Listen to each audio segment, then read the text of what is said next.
The first death Sera Venn was ordered to record still had a pulse. That was the part she would remember. Not the soldiers, not the rain, not even the black ledger opening under her hand like it had been waiting all morning. The pulse. A living man stood in the registry house with mud on his coat, a split mouth, and a temple courier's cord around his neck. Magister Helvik Run pointed to the blank line beside place of ending and told Sera to fill it in.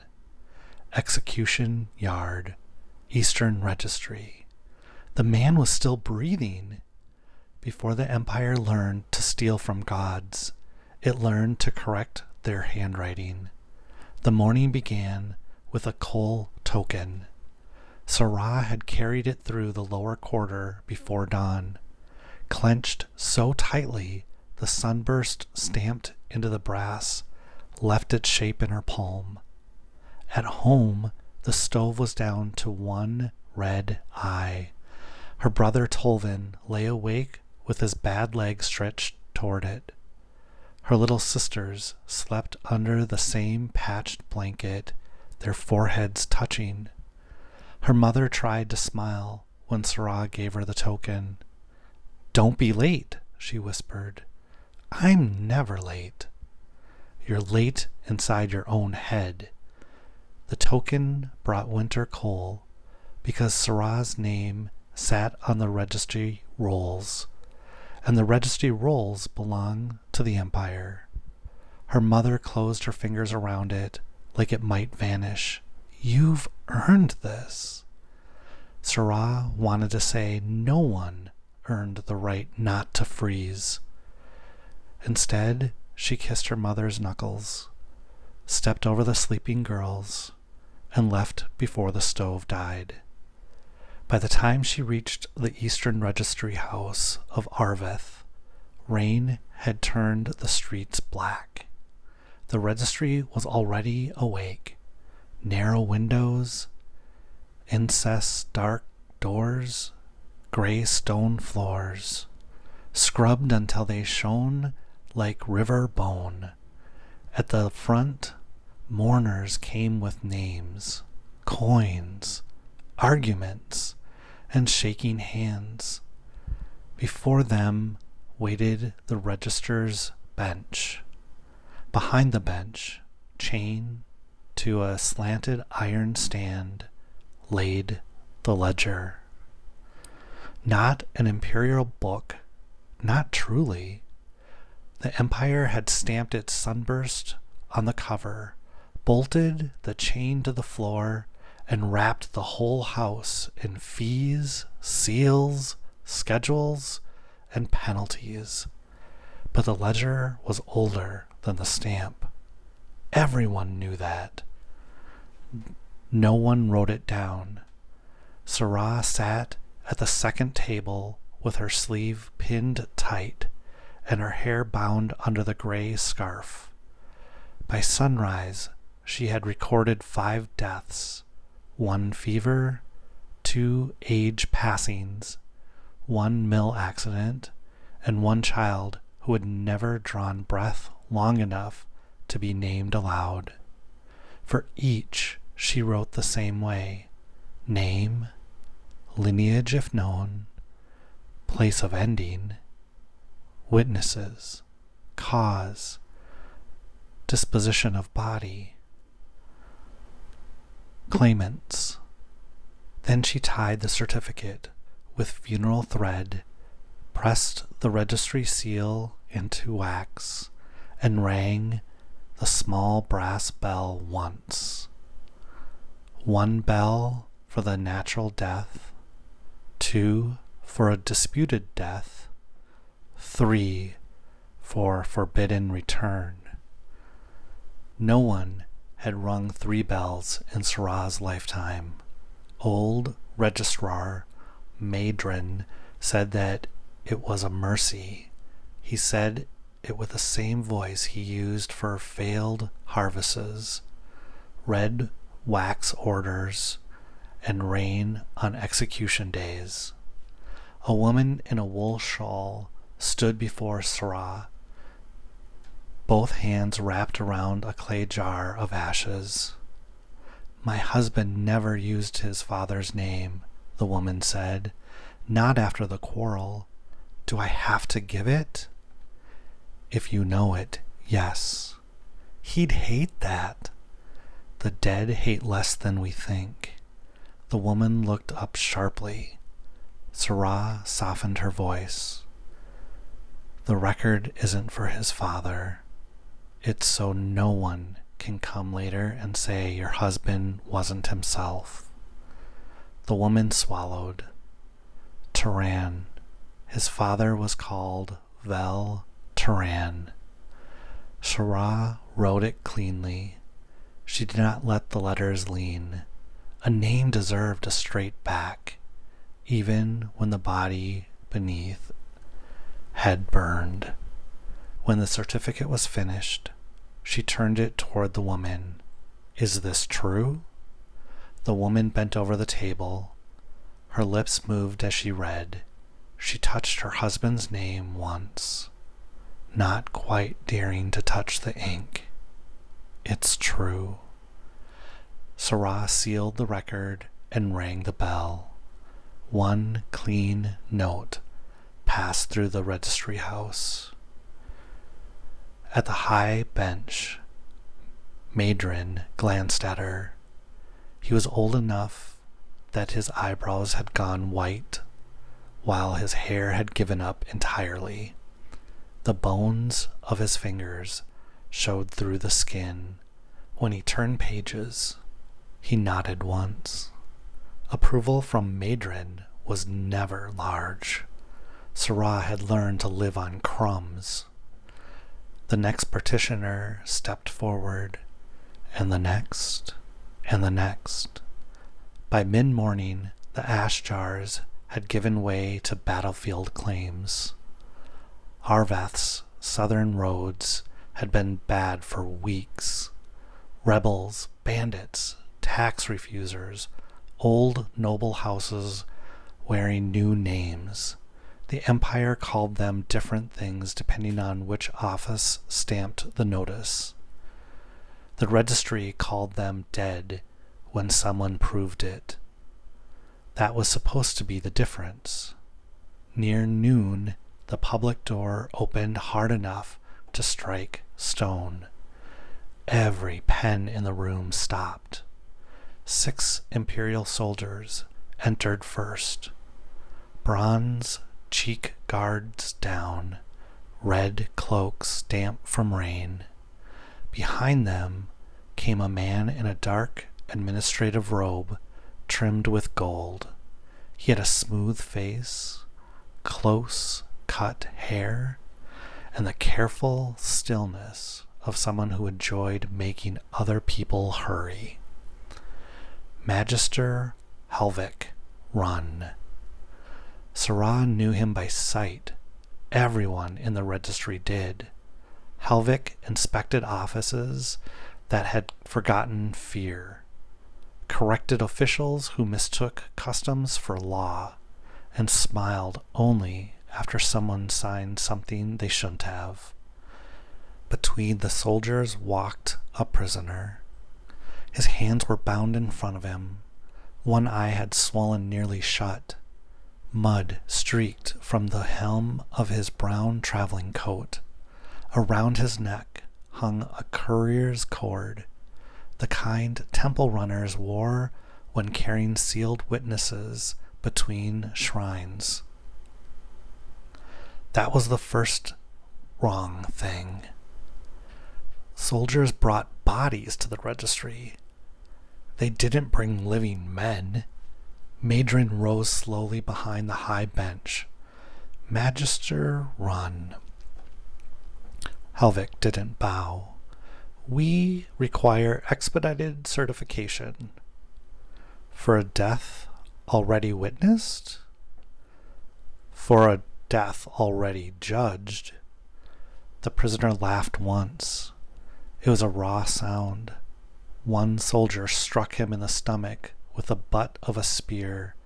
He folded, gasping, but did not fall. Sera's hand tightened around her pen. Madrin said, "Judgment is not ending." The prisoner lifted his head. "I carried a warning. You carried treason wrapped in a prayer." "I carried a warning." Helvik looked at the soldiers. "Take him to the witness rail." There was no witness rail in the registry house. There was a mourning rail where families leaned when grieving made standing difficult. 2 soldiers dragged Kale to it anyway. The petitioners drew back. A child began crying into his mother's skirt. Helvik placed a foiled writ on Madrin's bench. Red wax. Imperial sunburst. Execution authority. Madrin did not touch it. "This belongs at the death court." "The death court has been made aware." "Has it ruled?" "The Imperial court has." "That isn't the same court." Helvik's smile was small.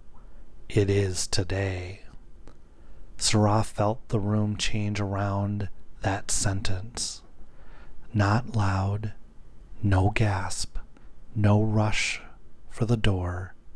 Worse than that, the registry house became still in the way a body becomes still after the last breath. One instant recognizable itself. The next an object waiting for someone else's decision. Madrin's eyes moved to Sera.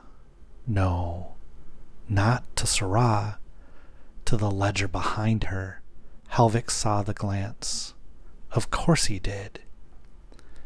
"We'll need the certification entered before the execution," he said. Madrin's mouth hardened. "A death cannot be certified before it happens." "A lawful execution is not uncertain." "Everything living is uncertain." Old temple phrasing. Old truth. Helvik turned from him and looked across the table until his eyes found Sera. "Your junior scribe has the steadier hand." Sera's mouth dried. Madrin said, "She isn't authorized for capital registry." "She is authorized to write, isn't she?" "This record is mine." "No," Helvik tapped the writ with one finger. "This record is the Empire's." For a moment no one moved. Then Madrin came down from the high bench. Each step slow and careful, as though too quick a movement might tear something invisible. He stopped beside Sera's chair. "Stand," he said softly. Sera stood. "Go to the ledger." Her heart beat once hard. "Register?" "Go." She understood then. Madrin was not yielding because Helvik was right. He was yielding because if he had refused, Helvik would take the ledger with his hands that had never washed a corpse, corrected a widow's shaking memory, or listened while a mother tried to decide whether a breath counted as life. Sera crossed the room. The black ledger waited on its iron stand. Up close it never looked like leather. Leather had grain. Leather had softness. The ledger's cover was matted and dark, with no tooling except the Imperial sunburst stamped over the old scars. Beneath the sunburst, if morning light struck at an angle, Sera could see the shape the Empire had tried to scrape away. A door. Not open, not closed, simply there. She unfastened the brass clasp. The chain at the spine gave a quiet clink. Helvik approached behind her. He smelled of rain, oiled wool, and the faint sharpness of sealing wax. Full entry, he said. Cale Oris, male, temple courier, convicted seditionist, death by lawful execution, cause, hanging, dispute, none. Cale laughed again, weaker this time. You haven't even killed me yet. Helvik didn't turn. Your body is catching up to law.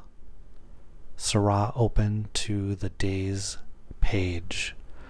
The bone-white ink sat ready in its dish. She dripped her pen. Name, she told herself.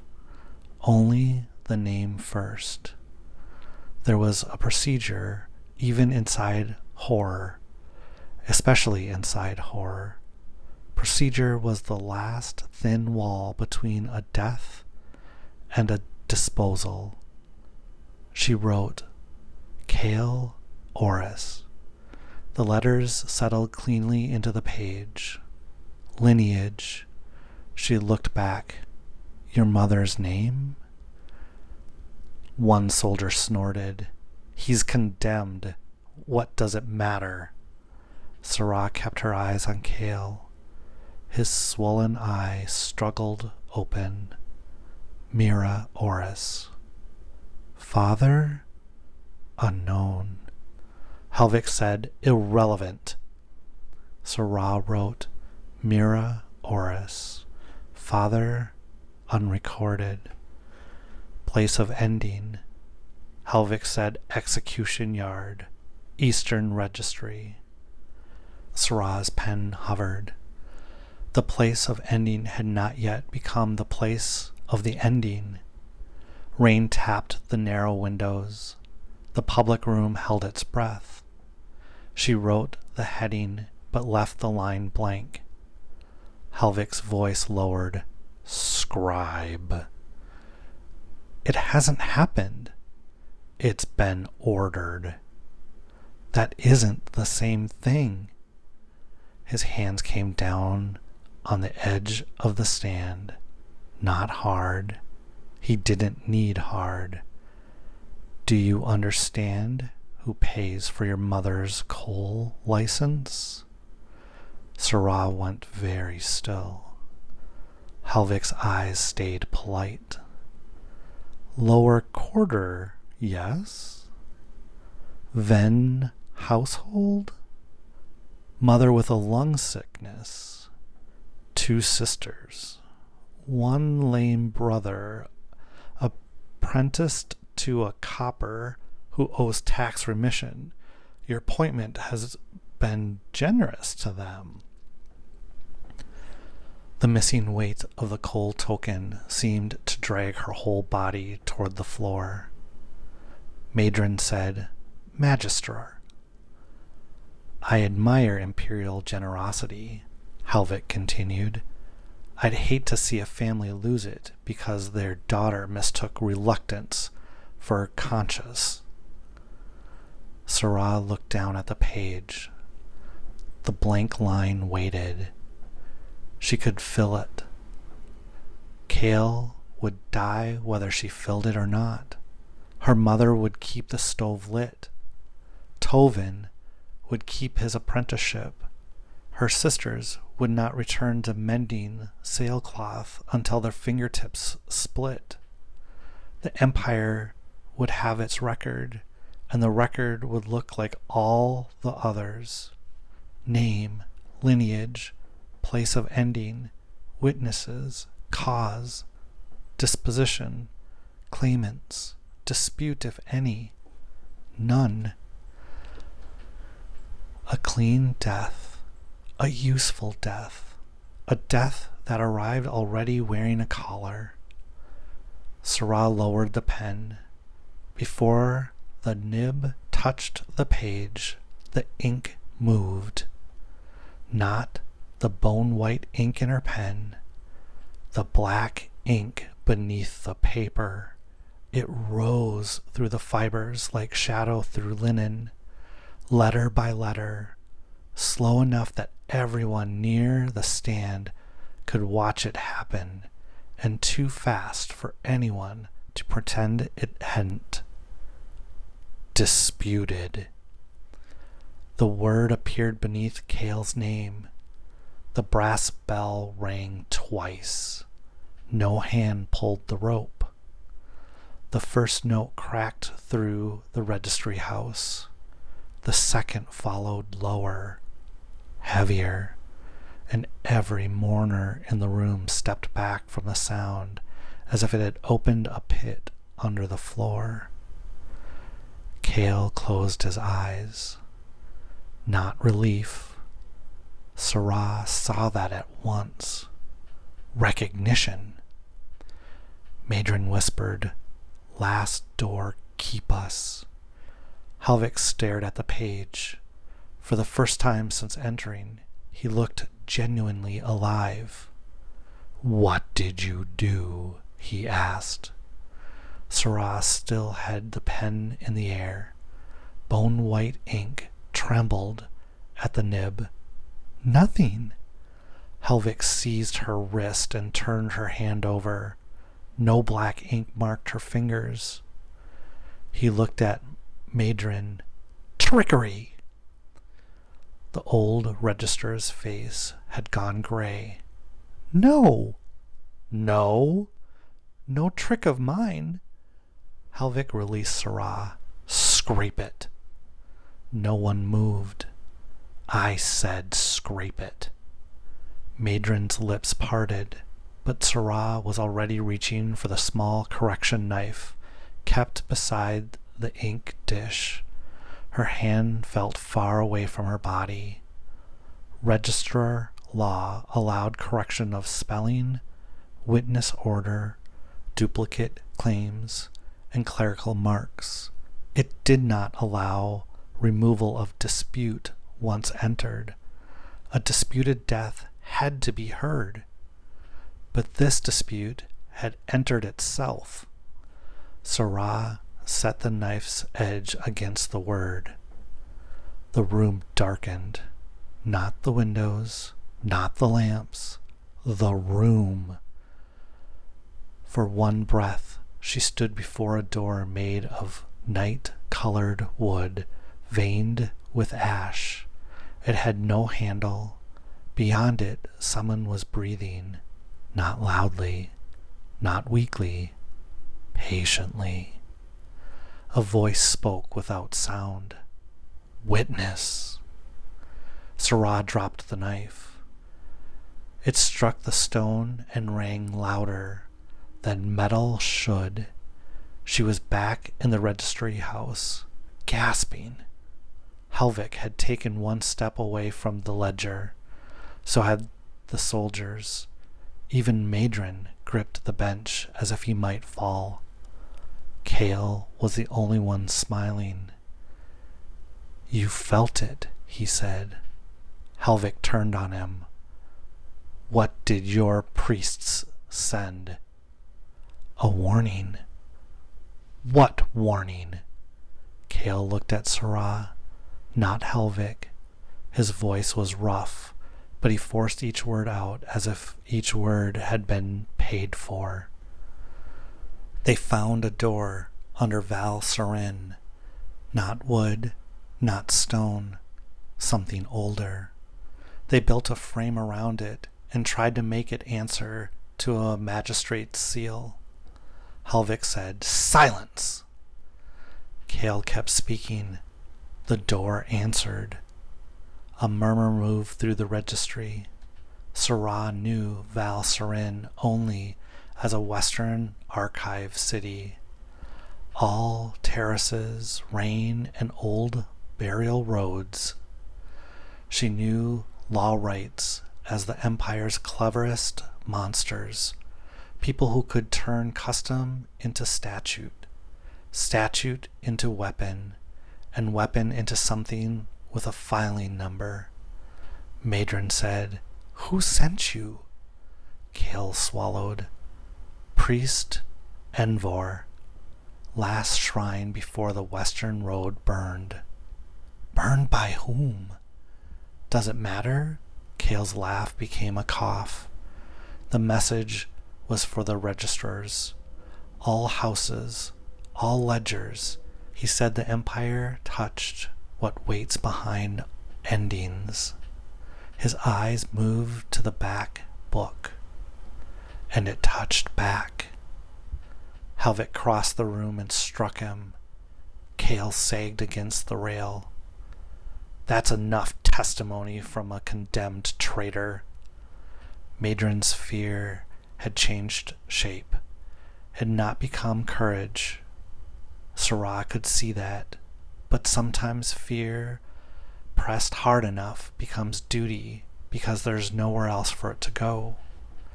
"The dispute has to be heard," Madron said. "By whose authority?" Madron looked at the ledger. That was answer enough. "No," Helvik said. "You don't get to hide behind temple relics and old phrases. This city is Imperial. This court is Imperial. This house operates by Imperial charter. The charter recognizes existing registry authority. The charter governs it. The charter doesn't own death." For a moment, Sera thought Helvik might order the soldiers to kill Madron where he stood. Instead, he smiled. "You're right," he said. "Of course. Death is not owned. It is administered." He turned back to Sera. "Complete the entry." The ledger marked it disputed. "Then complete it as disputed sedition. False temple claim. No stay of execution."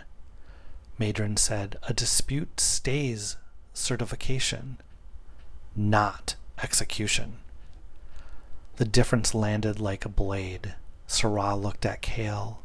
His face had gone pale under the bruising. He knew it too. The ledger had not saved him. It had only refused to lie about him. Helvik leaned closer to Sera. "Write carefully. Your family still needs warmth." There it was again, the leash laid gently across the table. Sera thought of her mother's hand closing around the coal token, Tovin pretending not to limp when she came home, her sisters breathing into each other's hair to stay warm.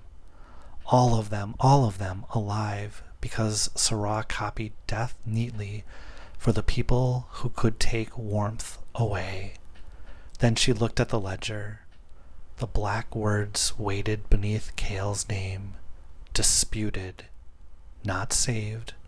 Not innocent. Not spared.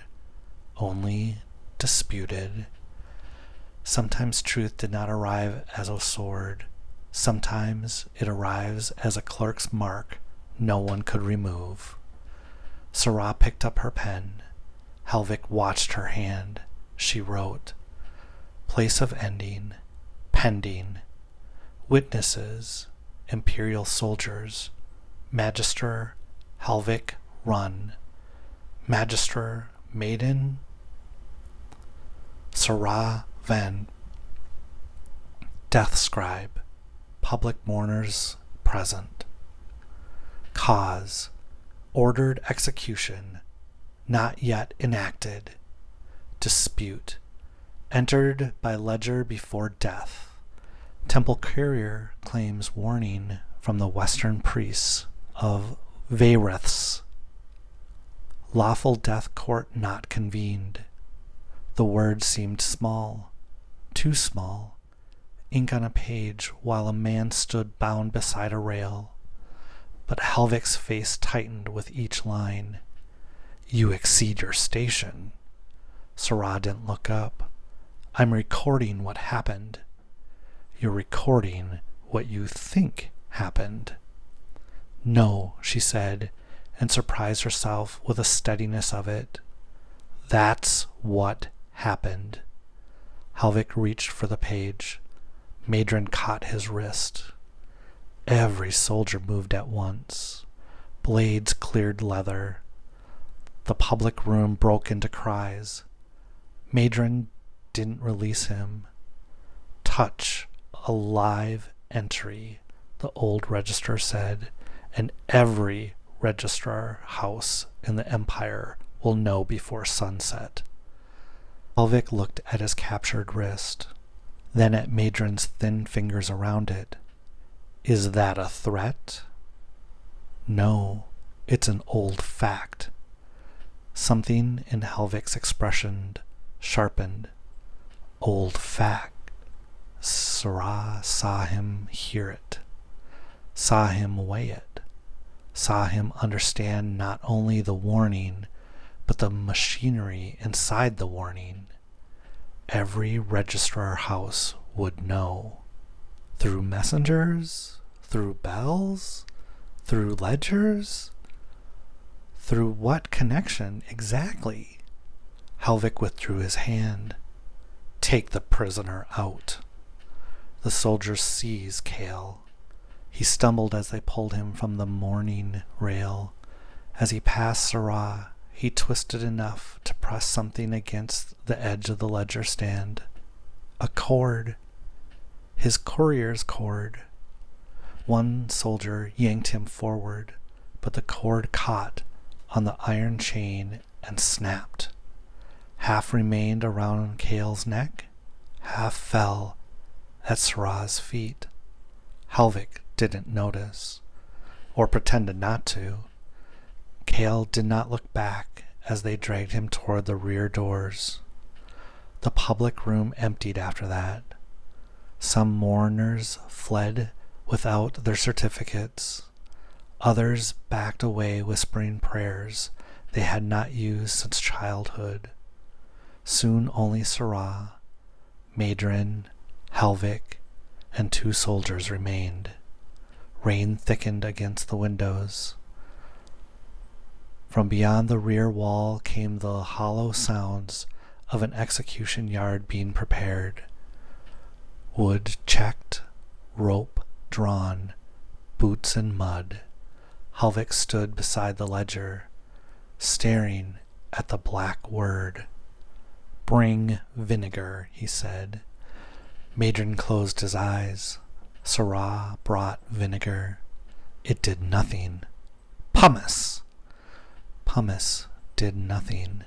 Heat the knife. The heated blade blackened at the tip before it touched the page.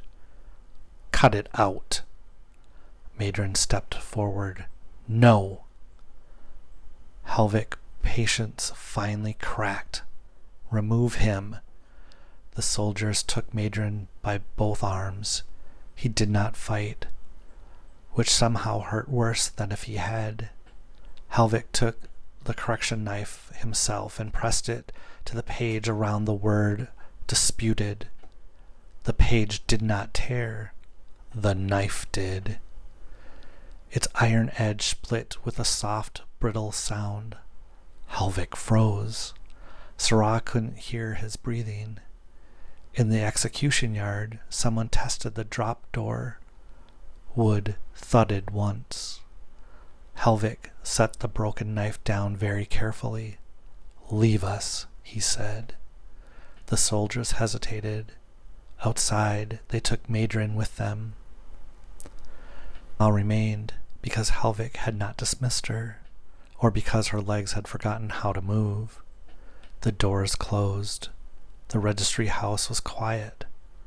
Helvik touched the black words with one finger. Nothing burned him. Nothing struck him dead. His fingertips rested on the ink, and his face changed in a way Sera would never forget. Not reluctance, not fear. Recognition. The look of a man seeing a locked gate and thinking of hinges. You felt a door, he said. Sera said nothing. When you tried to scrape it, you saw something. I saw what the ledger wanted me to see. No, his voice was soft now, almost kind. Books don't want. This one does. That's a child's answer. It's the only honest one I have. He smiled faintly.